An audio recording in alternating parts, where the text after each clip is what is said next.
Thunder, like you've never imagined.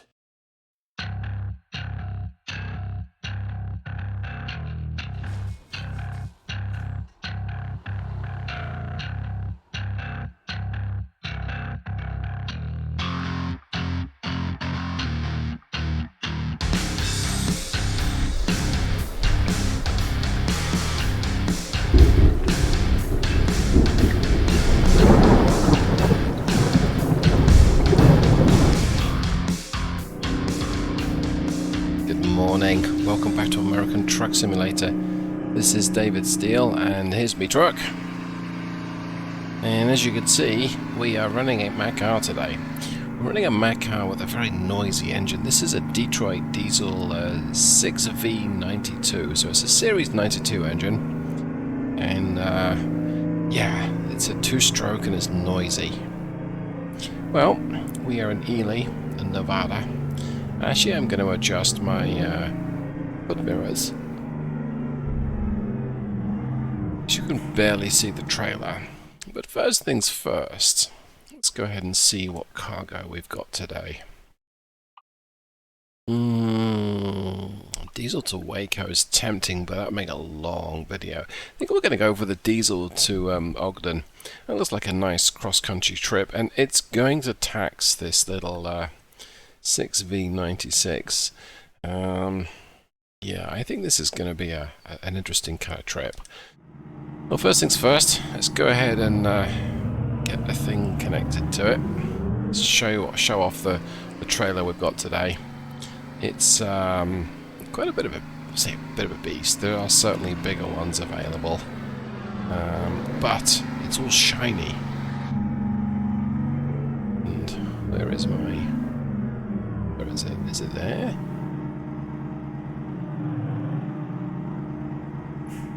I don't know that I see it.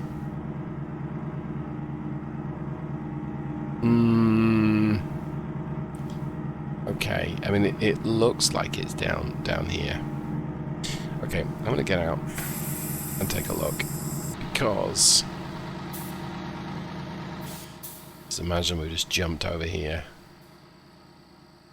Is it here? Huh. Oh, I see it. Yeah, you can actually just see it there. Okay, all right. My bad.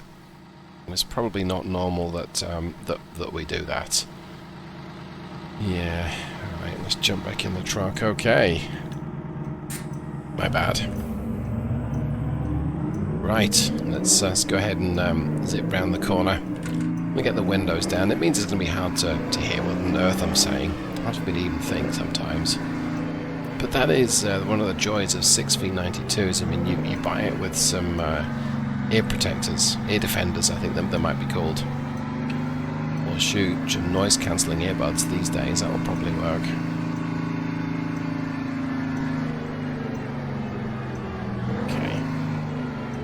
Now, there was a fleet that went ahead and ordered a whole bunch of Mack Rs and installed a Detroit diesel engine.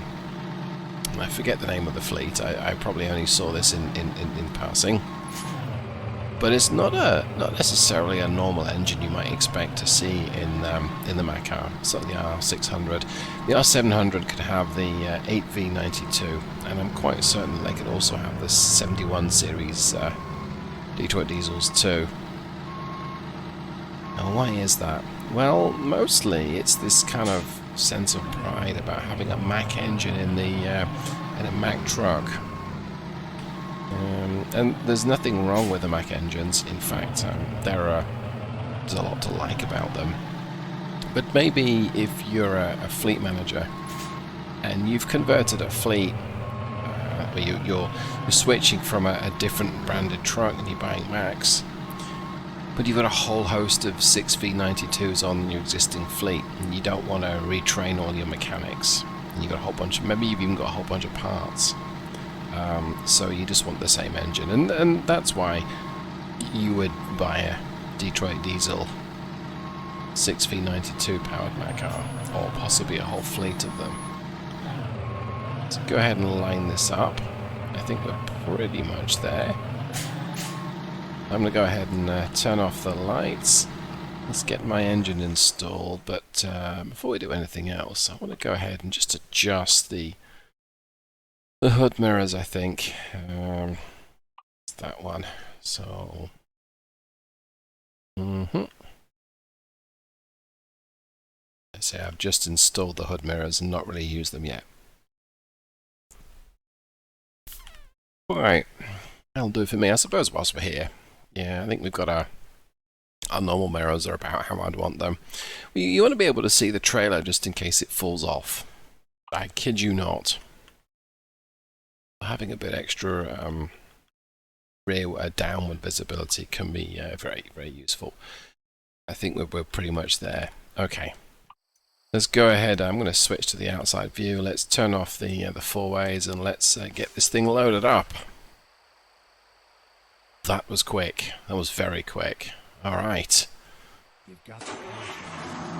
So in the tradition of giving your tractor engine for your tanker a really base spec, we've got the short wheelbase Mack R here today. The R600 is available as a medium, a long, and this little short beastie. We also have a direct drive 9-speed. That is Fuller RT-11609A. It's kind of sad that I know this. I'm going to get my lights on for safety. Jump in the cabin.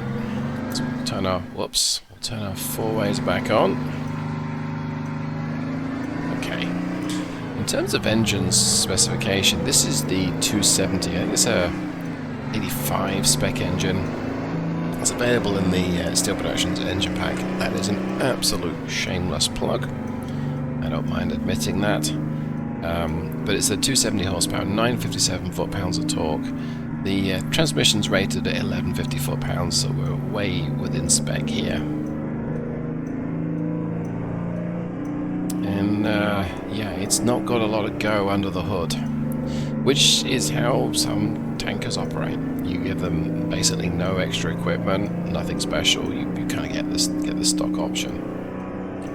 Let's turn off my four-ways here. It's finished in a real plain green, but I like the green. And I'm expecting this to be a pretty interesting. It's going to be, in some respects, a boring kind of trip, because we'll not be able to go very quickly. We're probably going to try. But in terms of ability, the 9-speed is up to the task. It's a 342 differential on a direct drive, so that means my top speed is going to be a little limited. It's doing about 1550, 1600 revs at 55, but that's kind of where this engine really needs to operate. It's not afraid of revs. In fact, you have to rev it quite a bit. Can't run this engine in California. I don't think we've been able to run it in California for a long time, at least not without some kind of special permit. But that's okay, we're actually heading east. Well, and I say we can't, I mean we shouldn't, but obviously we're going to. Check fuel, yep, fuel is fine. This thing is a little thirsty. It's only a 9-litre engine, but because it needs revs, it's not always the best when it comes to fuel consumption. You can get reasonable returns if you drive it really gently, but it's not exactly the same as something like an MX-11, or for that matter, even the Mack EM6, especially the EM6R, even the low-down torque models. You can get some quite fantastic results there. Right, so I'm going to use my cruise control a bit today, because well, that noise you hear right now, that kind of whiny 6V-92, we'll be hearing that quite a bit. Okay, we can get off the power here. Gonna just let the thing coast up. Gonna turn right just up here. Not losing speed really. Honestly, now I am, but I've got my engine brake on and I'm using the service brake. Now, if I've got diesel on the back, would I even turn right on a red? Not sure that I would. So... do I want to do it? I mean, would you in real life if you had diesel on board? You possibly wouldn't. Yes, I'm not going to do it. Just, it would be so tempting just to do so. But no, we've got fuel. Let's not do it. Dum dum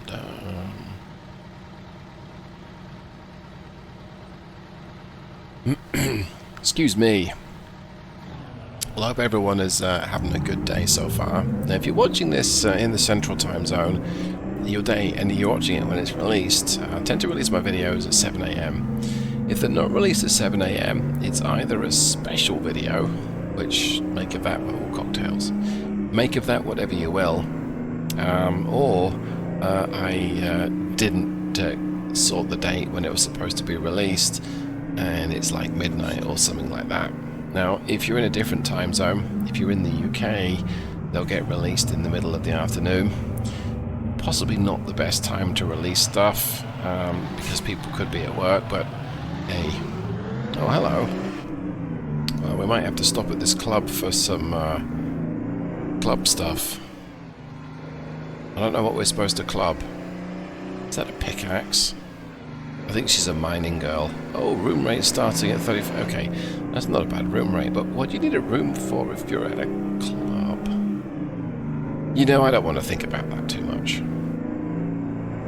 Maybe I'll ask Sandy later.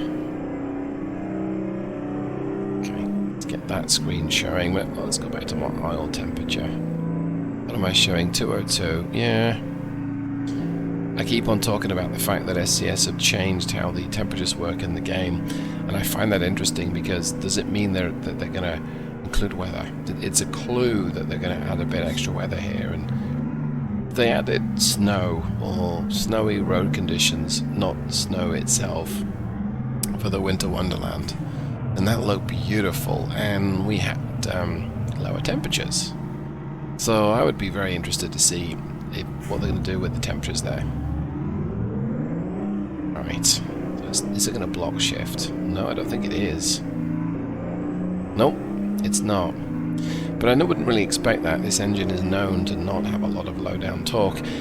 That's possibly a little unfair, because it's not really any worse than most other engines of its time horizon. And it's a fairly punchy engine. You can get this engine with 350 horsepower, and from a 9 litre, that's not bad going. And you look at some of the GM marketing information about the engine, of course, you've got half the number of strokes to a cycle, so every other stroke produces power, as opposed to every 1 in 4 with a 4-stroke. Nice marketing ploy. Does it make it more efficient? Well... no, not really. I'm yawning again. That's because I started a video. Okay, let's move the thing off. Let's see, it reckons I'm 5 hours 22 on the road to get there. It's only 300 miles, but I have 11 hours to make the trip, except this shift has only got 10 hours, 20 minutes, 23 minutes left to go. So I've got a lot of time, and that means I'll be able to cruise along at 55 and not stress it getting up to sort of 70. Which is going to be useful because I think I would struggle to keep this thing at 70. I mean, yeah, I can certainly try, and it's not like I'm not going to be trying. But it's going to be a challenge to get it up to that speed and keep it up to that speed. Let's see, what would my top speed be, give or take? Yeah, maybe 70, just over 70, I reckon. Possibly 75, maybe. And in my automated transmission, it is letting it lumper along at 30 in 8th gear.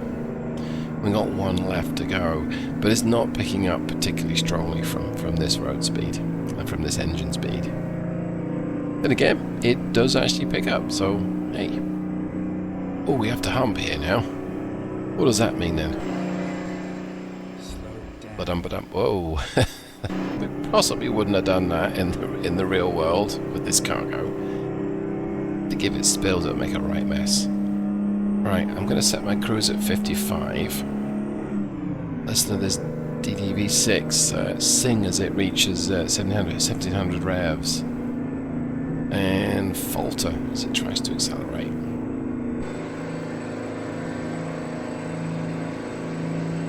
Well, we got some acceleration going on, but this is a gradient, so I may resort to just changing gear myself. I think that might make life a little less, I would say boring, but yeah, it's losing speed, and when you're in cruise control, it's gonna hold on to the highest gear it possibly can, because it just removes all of the customizations that you can control how the thing changes by moving your right foot or right trigger in the case of my controller. Alright, so 55 is indeed about 1600 revs, which is kind of where the sweet spot is. It's where this engine really doesn't start to come alive. I will set my cruise at 70, but I don't think it's going to get there. In fact, it's lost a mile an hour since we reached 55. So in all likelihood, it's probably just going to keep the power pegged at full until it has to change down, and then, well, then I dare say it'll keep it pegged at full load. Been a while since I've used the 6V-92 as well. It's not one of my favourite engines, I confess that, and it's not so much that I find it a little whiny and annoying, but I do. I mean, that's a volume control setting away. It's the fact that you have to work the thing really hard, and even with hours spent trying to optimize and customize the shift points on the transmission, you either have an awful lot of engine revs and really not that much performance, or you have, well, it was a little understeery, or you have slightly less performance some of the time and really terrible fuel consumption. So maybe you just got to tolerate fuel consumption. And I could just put the automated adaptive transmission mode into it's a cool looking wrecked building on the left, into power mode, and that would help performance. Ooh, that looks like an F22. But still, as long as we aren't set on maintaining 70, it'll get up to 70 eventually. Good grief, can you imagine pulling up this gas station like with traffic going past at 70? You certainly did in that gold car. Hey, you know what though? All said and done, we're actually making pretty good progress. So I'm surprised. I'm happy though.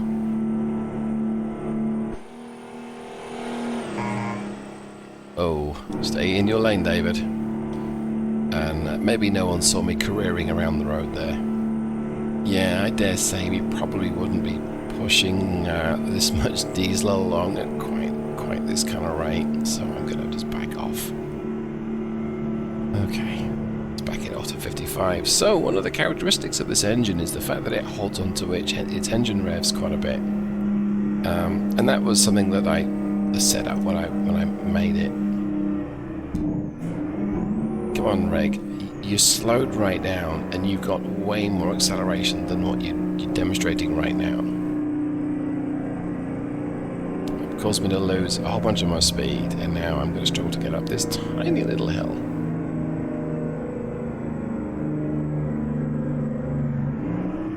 Okay, down to 7th. We may have another down change coming up.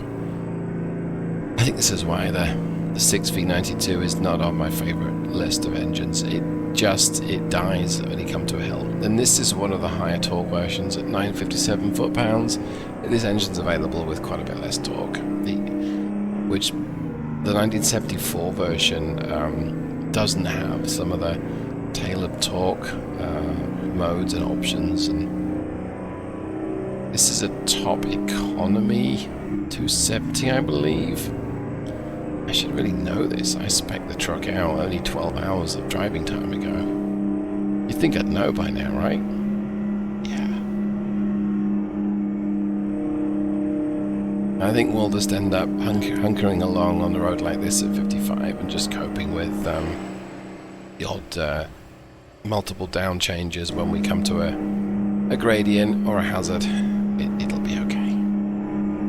And we're in the desert. We don't want to break down. We might not get rescued for days. Gonna kill the power, I think. See, I killed the power there and it's not lost any speed, but it's still picking up speed. Which is making me nervous, because this is a pretty tight couple of corners coming up.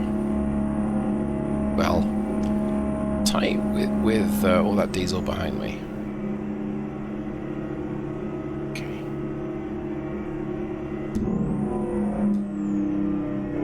Back on the power, 55. I'm gonna... I guess we'll kill the power here, because this might be a tighter corner than it appears. Yeah, it says 55 is a recommended speed for it, so... Turn my cruise on at 50. Yeah, I think 55 is a little optimistic. Look at the angle we've got going on here. Okay. Bit of lag from the game there, but hey. That's ATS. That's what we get.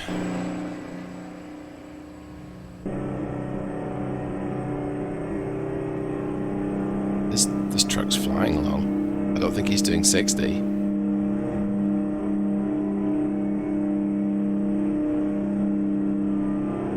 Right, well, we've gone from 78 Fahrenheit to 88 Fahrenheit, showing on my onboard trip computer in not very far at all, and now the temperature's just dropped, but we must be climbing because it's the middle of the afternoon, or it's 1:30. They've definitely put some more temperature-aware stuff into the game. This is interesting. Dropped to 86, 85 now. Okay, well...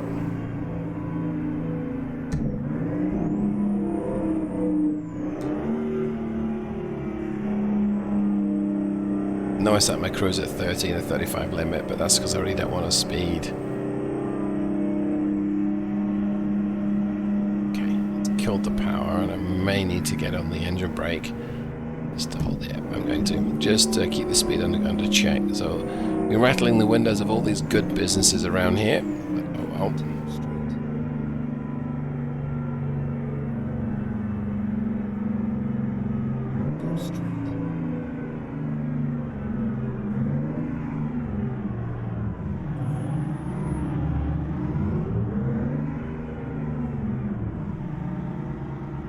Mustang should go, and then I'm gonna go.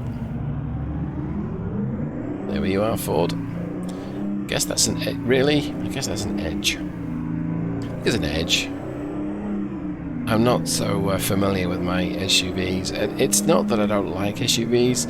I've just not really had any real interest in just driving around in one. And I don't really know why. I think it's because it's just not very British. Then again, I mean, we have it. Well, we actually have two SUVs in the household, and one of which is a 1998 GMC Suburban, and I enjoy that. And that's an SUV as well. So maybe I just don't like the modern stuff. Just to say. Right, we're lumping up this hill at 19 miles an hour at 1350 RPM in 6th gear. Let's tell the world we need to merge, or we'd like to merge, and zip. Traffic's gone quiet, which is good. Alright, optimistically, this section of road's got a speed limit of 80 miles an hour. I don't think we're going to reach 80, but it's got a long straight coming up, so I mean, get up to 80. Oh no, we can't, because I pretty much think that we're governed at like 72 or something. Well, I'll get my cruise up at 70 and we'll see if we can reach there. And it looks like we have a 10-speed installed, not a 9-speed. Well, I was wrong. We don't have a 9-speed, or I messed up. Which is more likely. But the ratio's right, so... I don't know what I've done. Okay, well... that's very interesting. Now I gotta pull over. Port of entry, so... This must be... Is it Utah we're about to enter? I should have been paying attention. If you live in Nevada or Utah and you're mortally offended by this, hey, can you tell from my accent that I'm not from the States? And I haven't yet learned where all the individual states are. I know where Texas is and California, but the rest of them, I gotta think about it. And if I wasn't thinking about it, what do you know? Let's just take a quick look. What's my transmission showing as? Yeah, that should be a 9-speed, so I must have done something stupid. So 11 means it's 1150 foot-pounds of torque. I don't know what the 609 stands for, but the 9, well, I don't know what the 6 stands for, but the 9 is the number of gears. So if that was a 618, it would be an 18-speed. The A is... I believe a B is an overdrive and a C is maybe a small step overdrive. There's a way that you can tell, and I don't know what they are, but the A appears to be direct drive. But cool, I've given you half a story. I can figure out the rest later. Right. And did I get it? Am I on it yet? Okay. 75,000 pounds. So we're not actually, we're not a heavyweight car. In fact, we've got 5,000 pounds of leeway here. We could easily carry another 5,000 pounds of diesel if it would fit in the trailer, which of course it won't. So I could have brought my lunch box with me and a couple of lot lizards. So I don't know where they would have gone. Well, I could have shared the seat. But no, I didn't. I didn't bring my lunch box. Didn't bring any, didn't bring much really. It's a day cab. You've not got a lot of space. And let's pull in after this Mack. Okay, giving me full power. High wind area. Yeah, I bet it is. Hey, is this... Wow, that's interesting. I don't remember seeing this this water here before. Salt lake. It's not a salt lake. Alright. I wonder if this is a plant to purify water. Something. I don't know what that is. Okay. I'm not really going to easily be able to tell. I know I'm traveling in a straight line, so I could potentially, I could just try it. If I do this, and we climb, what can we see? Oh yeah, that really is water. That's pretty cool. I couldn't drive like this for long, because I'm bound to crash, but that is very cool. I like that. I could do that more often, it's a very dramatic view. But yeah, far too dangerous. Especially with the construction work coming up. So let's drop my speed to 55 because that's likely what the construction work speed limit will be. But of course, people can't merge. So to avoid a collision, I'm leaving too big a gap here, and I think someone's going to pull in front of me if I'm not careful. But evidently not. So we got away with that one. Okay. Quick check of my progress. So let me see. Ooh, whoa, look at that. We're only 100 miles away. We've made amazing progress then. I genuinely thought that we would still be like halfway there, but look at that. Well, we're 2/3 of the way into the trip, I should say. We've still got a couple of hours left, but yeah. Alright, well that's useful. Okay. You might be with me for a little less time today than I thought. Oh well. I'm sure you'll be fine. Use one lane, David. Don't use two. I am most curious to see what on earth I did with this transmission to make it a 10-speed. And what other transmissions did I manage to mess up? So the 342 direct drive and showing us a 10-speed. What have I done? Where did I add the extra gear from? Yay.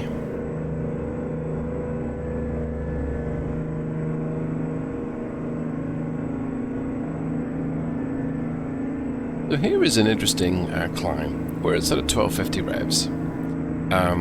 We're in top gear, so this is the direct drive gear. Great. It's not really able to gain any speed, but it's also not losing any speed, and that's actually interesting to know. It tells me that the power and the torque that we've got at this speed, this road engine speed, sorry, is adequate for the task, assuming that this is as fast as we would really want to go. So, yeah, that is interesting. And then we get up to 55, no problem, other than being on the shoulder again.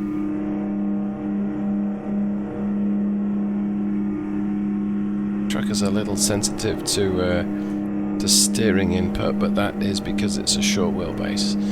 But then again, if I think that this is sensitive, you should see the super short Ford cab over, the CL9000. That is super sensitive, but that is also roughly the length of a late model sedan hood.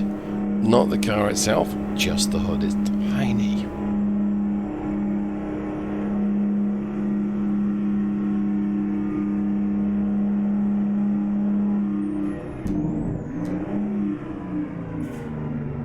Really wish they wouldn't panic like that.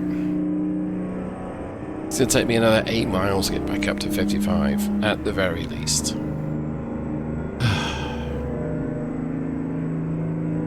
So all that happened there is that this truck up here on the right, the yellow truck, was leaving the freeway. But rather than exit and slow down, he slowed down and then he exited. And the truck in front of me, well, obviously he slowed down too, but he slowed down maybe a little bit more than he needed to. Then again, I mean, we don't want to have a collision, so I mean, okay, it makes sense. But if truck number one had maybe used the slip road for most of the deceleration, that would have avoided me going from 55 to felt like 25. I think it was more like 35. But look, I'm still accelerating. I could talk about this subject for hours and I would still be accelerating. Okay, a bit dramatic there, but still. Energy conservation, energy management, it's what you do in your truck. You need to safely keep your speed and your momentum up. I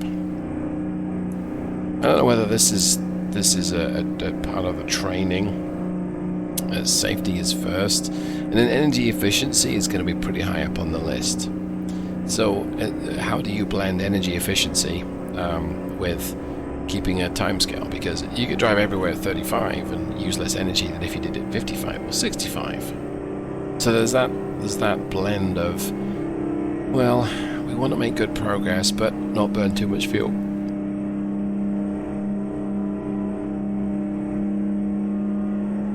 Right, this looks like my exit, but we're gonna lose a bit of speed here. It's definitely going north. Yeah, definitely going north. Okay. Exit here. It reckons 35 the recommended speed, so we'll stick it right now. It's going to bleed speed as we go over the top here. Yeah, look at that. Bled most of my speed immediately.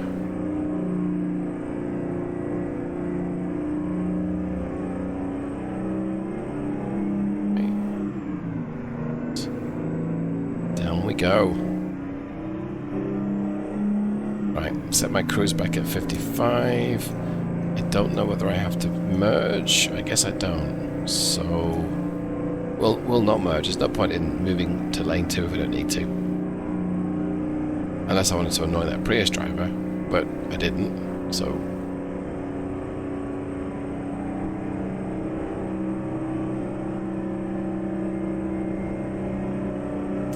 So on the day that I record this, it's just a few days after SCS officially announced that the next state that they're developing is Iowa. So, and this was it wasn't exactly leaked, but they said, hey, which state do you reckon we're doing next? And every other community member I saw knew that it was Iowa. I didn't. I wouldn't know if it were Iowa or not, given on what they showed, but I'm glad that Iowa is being released, because, you know, soon we're going to be able to replicate a trip that I took leaving Texas and pretty much heading straight north, almost reaching Canada. That was a fabulous trip. We've got Oklahoma, we've got Kansas, then we're going to have Iowa. I think the only one left after that, is it? Maybe it's South Dakota, then it's North Dakota, I think. I think we went through, we might have skipped maybe South Dakota, I don't recall exactly how. I documented the route we took. I could check it out, but clearly not right now, because I've got a broken transmission with an extra gear flopping around I've got to figure out. And I've got to deliver this cargo. What have I got? 14 miles. Nothing can happen in 14 miles, right? Honestly, everything can happen in 14 miles.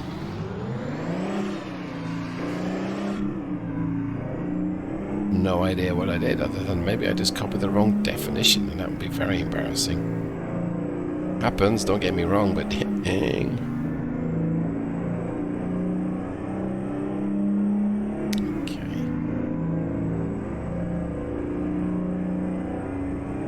oh yay, this super tight right hand bend at the bottom, that's not going to be fun. To be fair, having the small wheelbase truck is going to be a big help here, but dang. Oh, that's good that we've got a red light. I want to avoid killing any pedestrians on the sidewalk here. I'm going to make this thing work. Well, let's do the trick.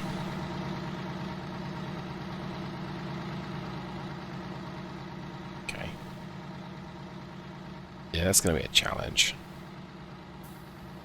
I think I can maybe do it from this view. It might make my life a little easier.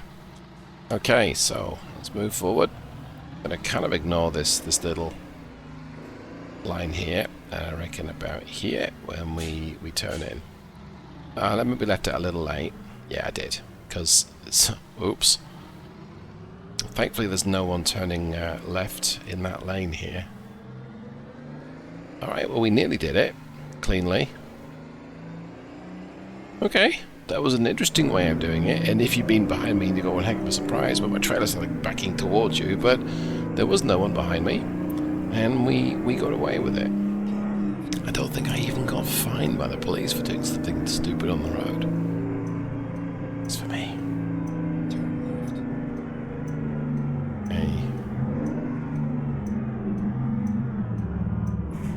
So why do tanker tractor units often have a really basic specification? I don't know the answer to that. Is it to minimize costs? Is it to keep the driver safe by making sure he or she can't get there very quickly? Maybe. Is it just because the margins are so thin hauling fuel that you want to cut everything to the bare bone, and that means the cost of capital of buying the truck, perhaps? Is fuel ever delivered in a hurry? Do you reserve special premium trucks for that? But otherwise, people get their fuel when they get it, and they're grateful for it. I don't know. I dare say you don't need the aerodynamic package. Maybe you don't need it, because look, there's not that much. Well, there's a bit. But I don't really need the massive big spoilers that you get on the Cascadias and the Mack Anthems and the like. A flat roof sleeper would be epic for this trip as well. Let's go ahead and use the right lane. Another stoplight, oh yay.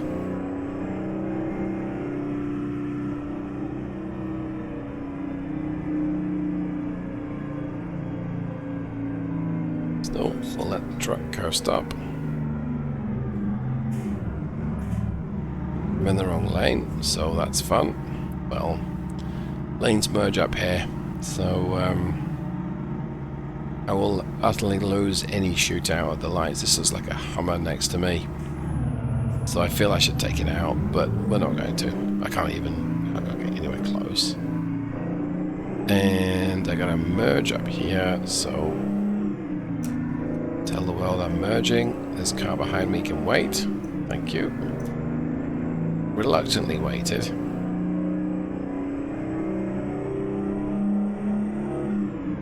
It would be pretty epic to hear these things on the road for real, actually. And I don't think I ever have. They're very distinctive when I've watched them on YouTube. Another stop sign, so...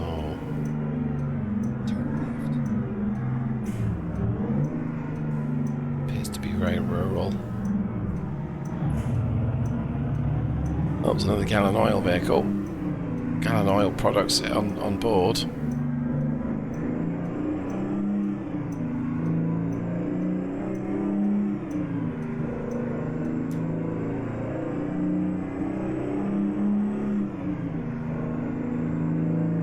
The way it wants me to turn right and then left. Why would it want you to do that? And it doesn't make any sense. Now maybe straight ahead is a rough road surface, but why would I want to be to do that?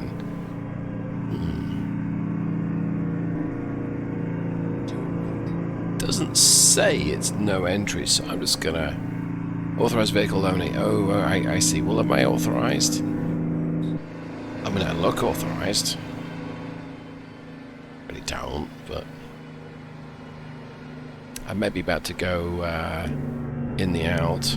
Oh! This looks a little rough.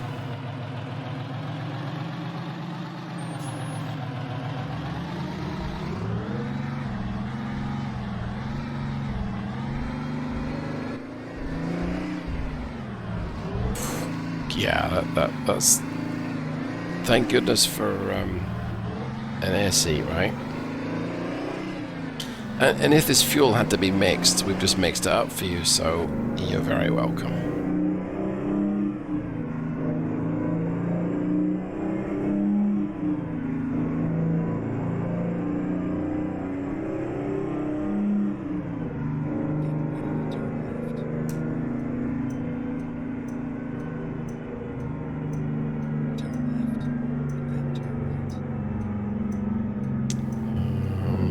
The road go? I guess this is it, but you might want to invest in a road sign or three and maybe some markings on the road, but I'm okay guessing it's gotten cold. It's gotten 55. Okay, well, it's 7 PM, but it's not late. This will be the refinery then. Okay, it's a chems.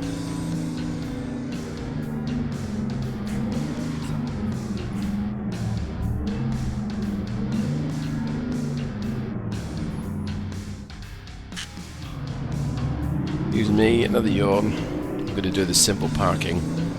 This will be straightforward to maneuver if I need to, but I think the complicated parking is basically backing it into this spot here. And I don't particularly feel like all the shunting backwards and forwards. I don't want this video to be another 20 minutes long. Right, well, I think that just about wraps up today's video. Hope you had a good trip. Enjoyed this one. It's pretty straightforward. Look at this. I'm just going to abandon it in the area. Interesting to take out the DD6V-92. It's been a while since I've done it, but I am very happy to have done so. This is my own trailer, so let's see how well we did. Well, we covered 304 miles. We only used 48 gallons. So in terms of fuel consumption, that's a little bit over 6 to the gallon, because 300 miles and 50 gallons would be 6. So all said and done, I think that's probably why you use a basic spec truck, maybe. A DD6V-92 getting 6 to the gallon is also not bad going, because I wasn't the kindest to the engine along the trip. I was working it hard most of the whole time. Hope you enjoyed this trip today, and if you have, leave a like. If you thought it sucked, leave a comment, leave a dislike. If you thought it was okay but tolerable, and hey, you can maybe leave a comment and no like or dislike, or maybe just click the dislike, and then if you're not sure, click like, so you register both. I don't know. A great day, everyone. I'll see you in the next one. Take care.